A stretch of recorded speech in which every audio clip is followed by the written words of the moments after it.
नमस्कार बच्चों, आप सभी का स्वागत है मेरे YouTube चैनल होम साइंस में, जिसमें मैं आज आप सभी को पढ़ाने वाली हूँ BA तृतीय वर्ष का प्रथम प्रश्न पत्र वस्त्र विज्ञान, जिसमें से आज का प्रश्न है ऊन प्राप्त किए किन्हीं 4 जंतुओं के बारे में लिखिए।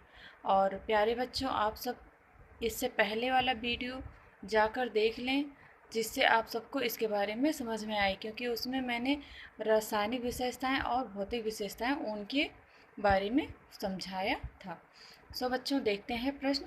आप सब चैनल को सब्सक्राइब कर लें, लाइक करें और कमेंट अवश्य करें कुछ पूछना हो तो। और वैसे भी कभी कभी तो कमेंट करना ही चाहिए, आप सब देखते हो तो। देखते हैं बच्चों, प्राय अधिकतर ऊन भेड़ों से प्राप्त किए जाते हैं। जी हाँ बच्चों, आप सबको पता है, बचपन से ही पता रहता है कि भेड़ों से ही ऊन प्राप्त होते हैं, बचपन में भी पढ़ाया जाता है, इसलिए अधिकतर भेड़ों से ऊन प्राप्त किए जाते हैं। कुछ प्रकार के ऊन घोड़े, ऊंट, खरगोश, हिरन, बकरी व लोमड़ी इत्यादि से प्राप्त किए जाते हैं। कुछ जो ऊन होते हैं वो घोड़े से भी प्राप्त होते हैं, ऊंट, खरगोश और हिरन, बकरी, इन सभी से प्राप्त होते हैं। लेकिन जो मोस्ट हैं उनके बारे में हमें जानना है ना, तो देखते हैं कौन कौन से हैं। मेरिनो जात की भेड़ी से प्राप्त ऊन सर्वोत्कृष्ट होता है। जो मेरिनो नामक भेड़ी होती है, मेरिनो जात की, उस भेड़ी से सबसे अच्छा ऊन प्राप्त होता है। आवश्यक मात्रा में ऊन प्राप्त करने के लिए काफ़ी श्रम और समय की आवश्यकता होती है। जी हाँ बच्चों, आवश्यक मात्रा में ऊन को प्राप्त करने के लिए हमें काफ़ी समय और श्रम की आवश्यकता होती है। कभी कभी तो एक कोट बनाने के लिए, जी हाँ बच्चों, एक कोट जो ऊनी कोट होता है उसको बनाने के लिए 40 पशुओं से प्राप्त ऊन भी अपर्याप्त होता है। 40 जो भेड़ियाँ होती हैं, पशु होते हैं, उनसे प्राप्त भी ऊन हमें कम पड़ जाता है एक कोट बनाने में। तो सोच लो कितना वो होता होगा। विश्व की सबसे कीमती कॉस्टली ऊन बिक्यूना नामक पशु की खाल से प्राप्त होता है। जो बिक्यूना नामक पशु होता है उसकी खाल से हमें विश्व की सबसे महंगी जो प्राप्त होती है, कीमती सबसे महंगी खाल से प्राप्त होता है जो ऊन, वो किससे होता है? बिक्यूना से। निम्न कुछ जानवरों का उल्लेख कर रहे हैं जिनसे ऊन प्राप्त किए जाते हैं। बच्चों, आप सब भी ऐसे ही अगर पेपर में लिख रहे हो तो बीच बीच में ये भी डाल दिया करें कि जैसे कि निम्न कुछ जानवरों का उल्लेख कर रहे हैं जिनमें से ऊन प्राप्त की जाती है। ऐसे लिखने से आपका जो अंक होगा वो अच्छा होगा, जैसे कि आपकी कॉपी में भी कुछ एडजस्ट हो जाएगा। जैसे कि ए है कश्मीरी बकरी। कश्मीरी बकरी, यह बकरी विश्व के उत्तरी पश्चिमी भाग में व चीन में पाई जाती है। कहाँ पे पाई जाती है? चीन में पाई जाती है, जो उत्तरी पश्चिमी भाग में है। किसके? विश्व के। इस बकरी से प्राप्त ऊन के तंतुओं को 2 परतें होती हैं। इस बकरी से जो प्राप्त तंतु होते हैं उनकी 2 परतें होती हैं। कितनी परतें होती हैं बच्चों? 2 परतें होती हैं। ऊपरी परत के तंतु खुरदरे तथा सख्त होते हैं, किस्म के होते हैं, जबकि निचली परत के तंतु जो होते हैं वह चिकने होते हैं, सॉफ्ट होते हैं, जिनको व्यावसायिक दृष्टि से पाशमीना के नाम से जाना जाता है। जो पाशमीना का ऊन होता है वो किससे जाना जाता है? किस से जाना जाता है बच्चों? बोलो बोलो, आप सब कमेंट अवश्य करें, जिससे मुझे पता चले कि आप सब कितना पढ़ रहे हैं। व्यावसायिक दृष्टि से किससे माना जाता है? पाशमीना से माना जाता है। यह कश्मीरी बकरी से प्राप्त ऊन से अच्छी किस्म के ऊनी वस्त्र बनाए जाते हैं।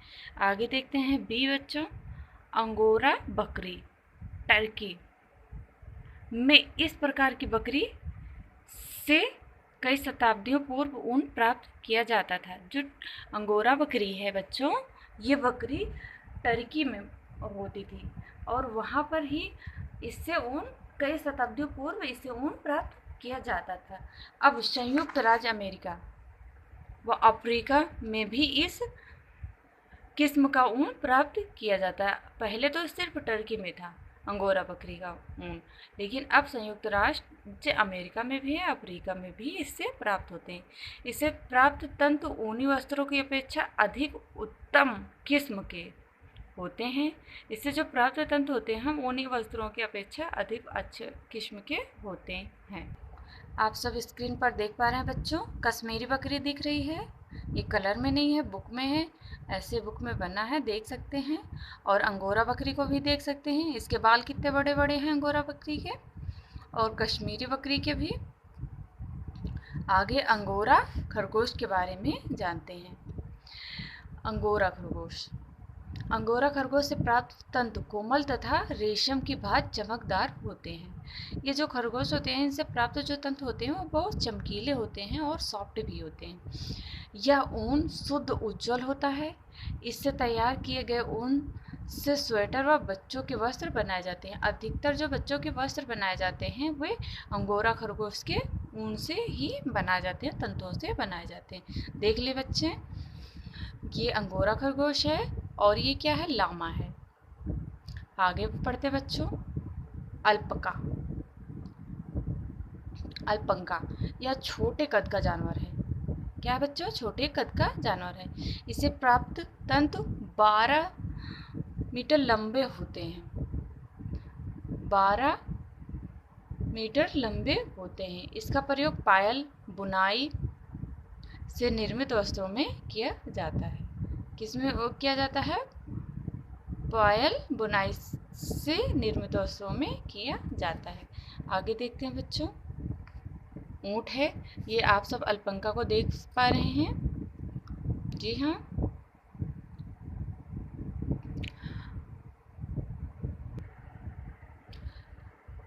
और नंबर ई है लामा। आपने पहले लामा को देखा ऊपर जो बना था। इस जानवर से प्राप्त ऊन भारी व घनी होती है। इस ऊन का रंग धुंधलापन लिए हुए पीला होता है। ऊपरी तरह के तंतु घने व भारी होते हैं तथा अंदर के तंतु कोमल व रेशम की भांति मुलायम व चमकीले होते हैं। अब कैमल के बारे में देख लेते हैं, ऊंट के बारे में। यह ऊन कोमल, सुंदर व चमकीली होती है जो कि ऊंट की गर्दन व पेट के भागों से प्राप्त की जाती है। जबकि ऊंट के अन्य शरीर के हिस्सों से प्राप्त ऊन घटिया किस्म के होते हैं जिससे रस्सियाँ, दर्री व कंबल बनाने में प्रयोग किया जाता है। मंगोलिया, चीन व उत्तर पश्चिमी भाग में ऊंट से प्राप्त ऊन का प्रयोग किया जाता है। कहाँ पे किया जाता है ऊन का प्रयोग, ऊंट के ऊन का प्रयोग मंगोला पश्चिमी भाग में। आगे देखते हैं बच्चों, ऊन का शुद्धिकरण। आप सबसे मैं एक बात कहना चाहूँगी कि मैं सारे प्रश्न जो करा रही हूँ सारे मोस्ट ही हैं, इम्पॉर्टेंट है, इसलिए अच्छे से पढ़ें। और मैं आज ऊन का टॉपिक ख़त्म करने वाली हूँ। देखिए बच्चों, ऊन का शुद्धिकरण क्यों तथा कैसे किया जाता है। उत्तर है, ऊन का शुद्धिकरण हम देखते हैं जैसे भेड़ के द्वारा बाल को काटा जाता है, फिर उसका कैसे कैसे आगे चल के कैसे उसको ऊन के रूप में कैसे उसका शुद्धिकरण होता है, इसके बारे में जानते हैं। श्रेणीबद्ध करने के बाद ऊन की सफाई की जाती है। जी हाँ बच्चों, पहले सफाई की जाती है। फिर भेड़ की खाल से अलग करने पर तंतु गंदे तथा चिकने होते हैं। यही चिकनाहट ऊन के जुड़ने तथा चिपकने से रक्षा करती है। यदि ऊन में चिकनाई नहीं होती तो इनका कारण अधिक वर्षा, भेड़ की बीमारी एवं उनका अनुचित स्थान पर रहना है। ऊन की गंदगी को दूर करने के लिए क्षारीय घोल तथा साबुन में डुबोया जाता है। किस में डुबोया जाता है, क्षारीय घोल में और साबुन में। इससे उसमें उपस्थित गंदगी दूर हो जाती है। गंदगी पूर्ण रूप से निकल जाने पर इसके लिए ऊनी तंतुओं को कई बार घोल में डुबोया जाता है। किस में डुबोया जाता है, घोल में डुबोया जाता है। किसको, ऊनी तंतुओं को, तथा निकाला जाता है। फिर उसके बाद वर्तमान समय में यह कार्य मशीनों द्वारा किया जाता है। इस समय जब है, इस टाइम प्रेजेंट टाइम में यह ऊन का निर्माण, ऊन के शुद्धिकरण का काम किस में किया जाता है, मशीनों द्वारा किया जाता है। इस मशीन में स्वचालित रैंक लगे रहते हैं जो ऊन को चारों ओर घुमा देते हैं। इसमें लगे बेलन ऊन को निचोड़कर कार्य करते हैं। इस प्रक्रिया में सल्फ्यूरिक एसिड H2SO4 वनस्पतिक अशुद्धियों, अम्ल के घोल में ऊन से अनावश्यक पदार्थ हटाए जाते हैं। ऊन के घोलों में साफ करने के बाद आर्द्र वायुमंडल में लच्छियों के रूप में सुखाया जाता है। ऊन को सुखाते समय विशेष रूप से इस बात का ध्यान रखा जाता है कि इसमें 16 से 20% नमी रह जाए। इस तरह सुखाने से ऊन में लचीलापन तथा चमक आ जाती है। ऊन की धुलाई के बाद भी यदि कुछ वनस्पतिक अशुद्धियाँ रह जाती हैं तो उन ऊन को पुनः एल्युमिनियम क्लोराइड के लवण तथा गंधक के अम्ल व हाइड्रोक्लोरिक एसिड में डुबोया जाता है। इससे ऊन में उपस्थित वनस्पतिक तत्व पूर्ण रूप से नष्ट हो जाते हैं। किस में डुबोया जाता है? अगर पूर्ण रूप से साफ न हो तो एल्युमिनियम क्लोराइड में, और किसमें? हाइड्रोक्लोरिक एसिड में डुबोया जाता है। जब उनकी गंदगी पूर्ण रूप से साफ हो जाती है और तंत्र स्वच्छ हो जाते हैं तो ऊन पहले की अपेक्षा काफ़ी हल्के हो जाते हैं। आशा करती हूँ बच्चों आप सभी को वीडियो अच्छा लगा होगा और आप सब चैनल को सब्सक्राइब कर लें और आप सब कमेंट करें जिससे मुझे अच्छा लगे मुझसे। और जय माता रानी, टेक केयर, आप सभी का दिन अच्छा हो, अच्छे नंबर आए।